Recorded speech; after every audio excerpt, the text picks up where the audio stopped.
friends, my name is Likith and today our topic is batteries.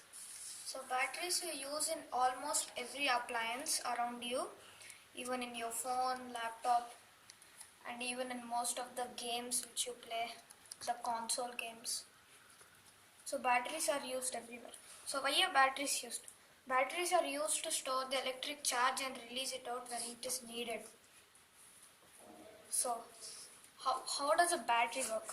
So there are two types of batteries basically. This is a dry cell battery and a wet cell battery. So before we know this, now I'll tell you how a battery works. So you have a zinc plate over here like this,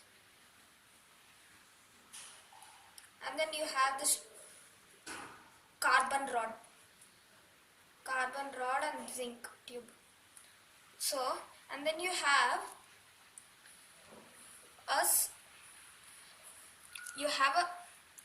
a liquid fluid over here to stop the electrons. So yeah, like citric acid or something. So now if you see what happens, so the electrons will go from the negative. So the electrons from the zinc will go and then reach to the carbon rod because of a process called oxidation. In this process, electrons will flow from this to this. So the zinc will slowly start to get oxidized, and then at one point there will be no zinc left, then the battery will be dead.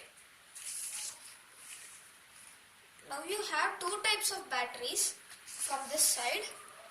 They are rechargeable and non-rechargeable. Non-rechargeable batteries are like if the zinc gets over, then you cannot again refill it with zinc. But in rechargeable batteries,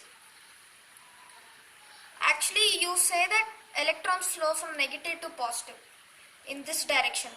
But in rechargeable batteries, while recharging a battery when it is dead, you move it from positive to negative. You do it the opposite side, so the zinc will get filled again. And then when you use it to your appliances, then this thing will happen, this side will happen. So this is how secondary batteries or rechargeable batteries work. Now, if you see dry cells also there are two types, rechargeable and non-rechargeable.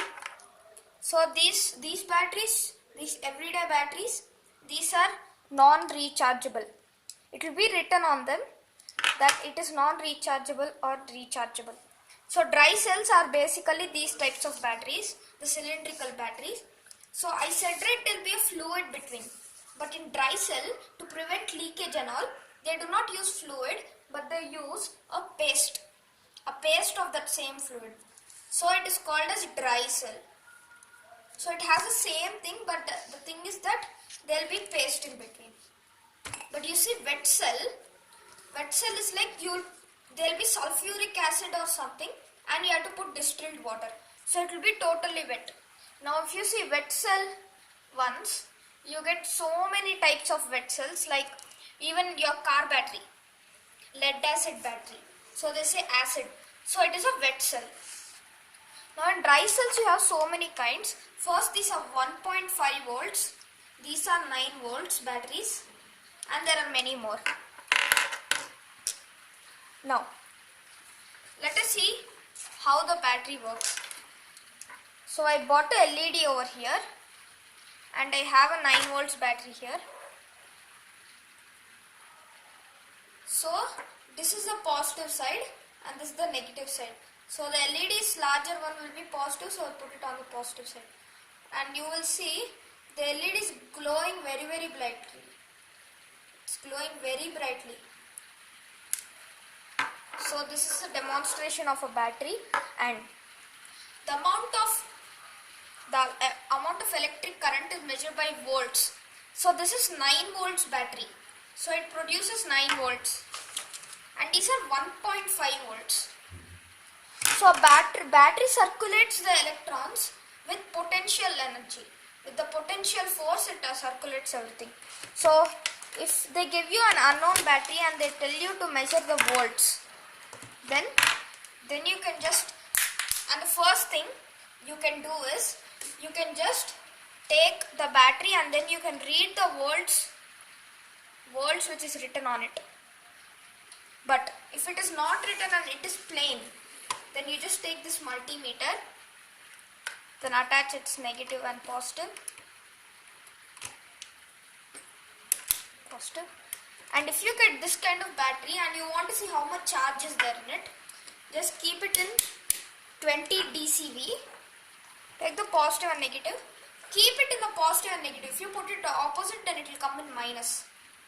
So please be sure that you keep it in the correct order. So I am putting the negative over here and positive over here.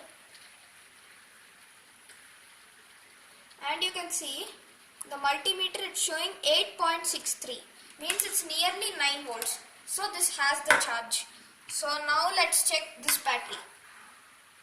So I'll just connect it to the positive end and I'll connect it to the negative end. So it's showing 1.41, means this has the electric current in it still. So thanks for watching this video, and please like, share and subscribe this video, and please click the bell icon for our notifications whenever we upload videos. Thanks.